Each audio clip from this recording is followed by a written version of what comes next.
Bienvenue à ce numéro du Journal des Journaux paru du 31 janvier au 6 février 2022. Un numéro que nous entamons avec la flambée des prix de denrées de première nécessité au Niger. À cet effet, les larmes des consommateurs, une urgence à stopper, s'exclame dans sa parution en date du 3 février, le quotidien privé Mouria, la voix du Niger, qui constate que les prix de produits de première nécessité comme le sucre, l'huile, le pain connaissent une flambée présentement à Niamey. Une situation qui suscite l'inquiétude des consommateurs dont la plupart dénoncent un laisser-aller du gouvernement qui n'intervient pas pour freiner l'augmentation surprenante des coûts des denrées alimentaires. Les pauvres n'ont rien selon le journal pour qui, quand les prix montent, c'est grave. On va faire comment pour survivre? S'interroge un consommateur au petit marché de Niamey. Je le jure, au nom de Dieu, c'est grave. Le prix de l'huile a augmenté, le savon, le sucre, le pain aussi. À cette allure, on va aller où? C'est dommage pour nous. Chacun augmente son prix comme il veut. On est dans quel pays? Se demande Mouria. Niger, à quel prix Issifou Mahamadou avait cédé 97 000 km² de notre territoire à une ONG française? S'interroge l'hebdomadaire Le Courrier, pour qui les autorités nigériennes confirment davantage à travers une convention l'abandon de la souveraineté nationale au profit des Occidentaux. Une convention qui octroie la gestion de la plus grande réserve naturelle de termites et tintouma avait été signée à Niamey entre le ministre de l'Environnement Al-Mustafa Garba à l'époque des faits et le responsable de l'ONG française Valérie Collin, nous apprend l'hebdomadaire qui poursuit que la dite convention accorde une délégation de gestion de 20 ans à cette ONG appelée Noé pour la gestion de la réserve qui est une des plus importantes de l'Afrique. En superficie, c'est la plus grande réserve d'Afrique. La réserve des termites, qui s'étend sur une superficie de 97 000 km², renferme des espèces animales et végétales protégées et des champs pétroliers actifs. C'est donc un patrimoine protégé par la Convention de Ramsar qui vient d'être cédé à l'ONG française, ce qui constitue un abandon d'une partie de notre territoire au profit d'une ONG occidentale d'après Le Courrier. Lutte contre la corruption et les infractions assimilées, de nombreuses irrégularités décelées par la Halcia autour de la construction d'une cimenterie à Badaguichiri, titre dans ces colonnes le désormais bi-hebdomadaire La Roue de l'Histoire, qui nous apprend qu'on parle entre autres de l'importation de plusieurs tonnes de fer à béton pour lesquelles il n'y a aucune quittance douanière et de l'importation par la société chinoise China Africa Building Niger SA de plusieurs matériels et engins roulants sur la base de la convention minière d'exploitation de charbon de Tebaram 4, alors même que ces importations devraient être faites sur la base de codes des investissements. L'investigation de la Halcia a débusqué aussi l'achat de plusieurs tonnes de ciment auprès d'un fournisseur local sans reversement de la TVA d'après le journal qui nous apprend davantage que face à ces irrégularités, des mesures conservatoires ont été prises, notamment la suspension des travaux de construction de l'usine et la mise en demeure du responsable de la dite société à régulariser les importations passées avec des exonérations inapplicables par le paiement de droits et taxes de douane. La Halcia aurait également saisi, selon les sources du journal,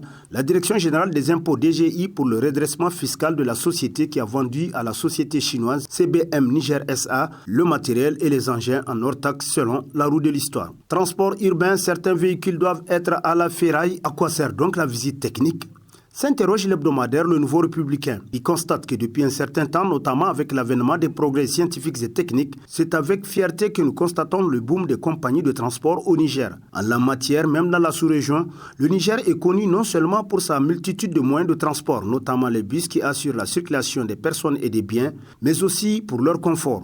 Malheureusement, ces derniers temps, nombreuses sont les compagnies de transport dont les bus ne sont pas commodes selon le journal pour qui, pourtant l'on devait tenir compte du confort car il ne s'agit pas seulement de transporter les biens et les personnes, mais surtout de le faire dans des conditions adéquates. Au-delà de ces bus, il est important de se prononcer également sur les moyens de transport qui assurent la circulation urbaine, notamment à Niamey, les Faba et taxis. Ces derniers exécutent malheureusement leur mission dans des conditions qui le plus souvent offusquent les clients.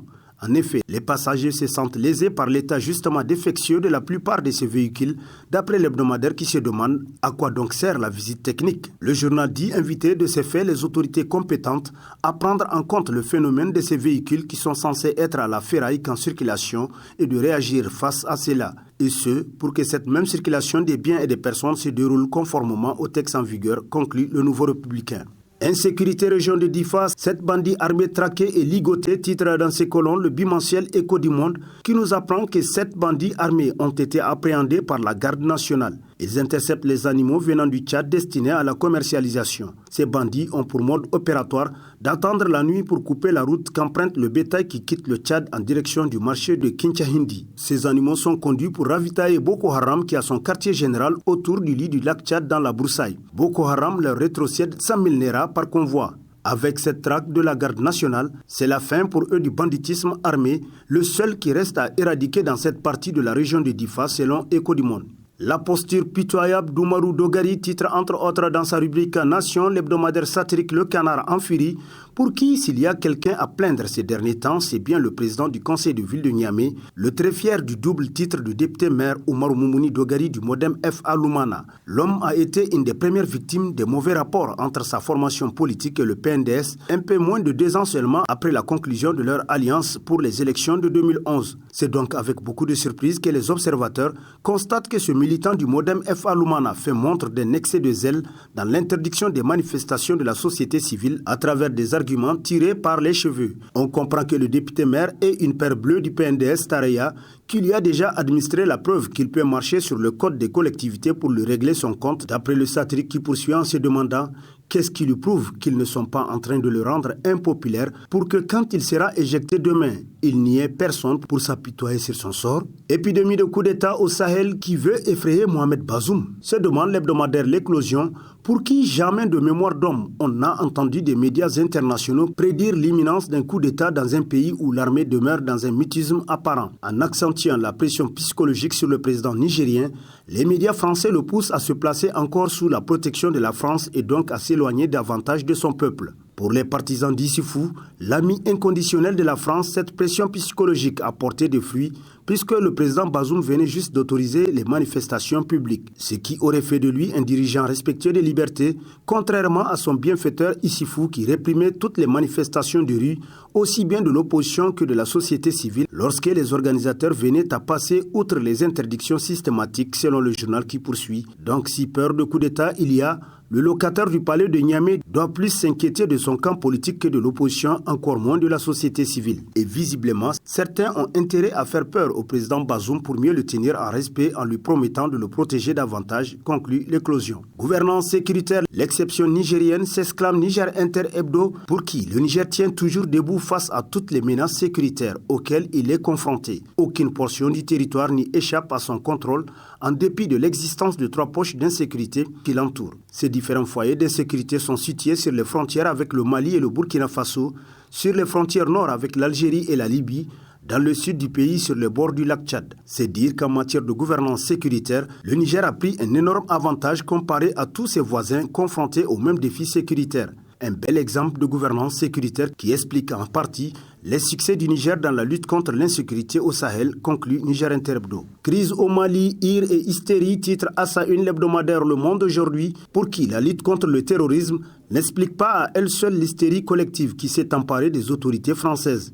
Il y a principalement la lutte pour exploiter les immenses richesses enfouies dans le sous-sol de ce pays. Il y a surtout les intérêts égoïstes de certains responsables français, principalement le ministre des Affaires étrangères. Pour Jean-Yves Le Drian, c'est une question de course contre la montre selon le journal qui renchérit. Il est impératif que la junte quitte le plus tôt le pouvoir pour que les dossiers de lutte contre la corruption n'aboutissent pas. Thomas, le fils de Jean-Yves Le Drian, serait cité dans une affaire de marché relativement à la confection de passeports maliens, nous apprend Le Monde aujourd'hui qui conclut. Le Drian agit au détriment du Mali pour protéger son fils, ses amis et le lobby économique breton. La France et nous a soumis le nouveau forçat de la France-Afrique, s'interroge l'hebdomadaire L'Actualité, pour qui, dans la faveur de l'homme blanc qui lui fit un accueil chaleureux pour lequel il exprime ses gratitudes pour se croire désormais dans les loges de la France-Afrique, Hassoumi Massaoudou, côte à côte avec son homologue français, qui cherche un nouvel allié, oublie jusqu'à ses obligations de réserve pour parler d'un pays souverain comme d'un État vassal.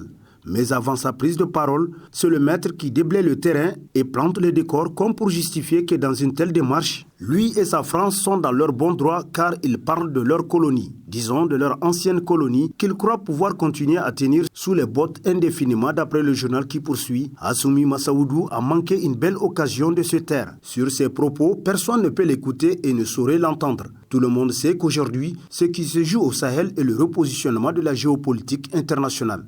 La France perd de l'espace et elle l'aura bien mérité pour ne pas savoir civiliser ses relations avec le continent. Les Africains, eux, ouvrent les yeux, prennent conscience de leur force pour savoir avec qui commercer désormais selon l'actualité. Insécurité dans la région de Dosso quand la désinformation coïncide avec la psychose, titre dans sa rubrique politique l'hebdomadaire Niger Times, qui nous apprend que le lanceur d'alerte est un enseignant résidant dans un village de la commune rurale de Sambera. Celui-ci affirme avoir vu une trentaine de personnes à bord des motos qui lui ont demandé une pompe à air car l'une de leurs motos avait un pneu crevé. Pour qui connaît bien la forêt dénommée Golé Sambera, il s'agit d'une zone favorable à la chasse, un endroit fréquenté régulièrement par les professionnels ou ceux qui sont autorisés à le faire. Toutefois, les populations vivant dans cette zone doivent rester vigilantes et soucieuses de leur vie.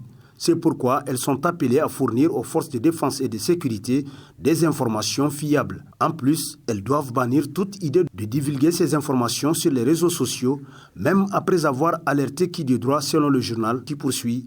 Enfin, il faut noter que la région de Dosso est le sanctuaire de la fraude des hydrocarbures et des stupéfiants pour la simple raison qu'il y a une multitude de pistes secrètes. Seule la collaboration des populations pourra aider les forces de défense et de sécurité à traquer ces auteurs, conclut Niger Times. Et sur ce prend fin le présent numéro de la revue de presse. Prochain rendez-vous, plaise à Dieu dans une semaine avec toujours la même passion de vous servir. Bonne lecture et au revoir.